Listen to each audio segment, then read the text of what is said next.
Hello friends, let's get started with Project 18 of our DSP Paper Share Sketch Project. Today we're going to use 3 of the Les Shop's sample pieces. First we'll cut a background piece, then a paper banner.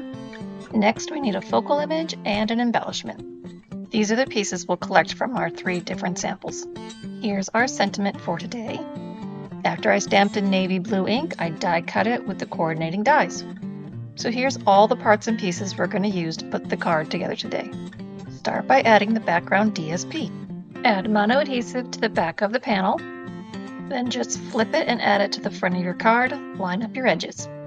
Now let's add the darker blue DSP across the card. And then we add our shop.